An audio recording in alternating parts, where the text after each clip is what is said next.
కొమ్మ విన్నావమ్మ కోయిల వస్తుంది.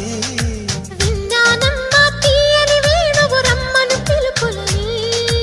నాటు దుత్తి దుక్కుతాన దుత్తి తాకు తాకుతాన నాటు దుత్తి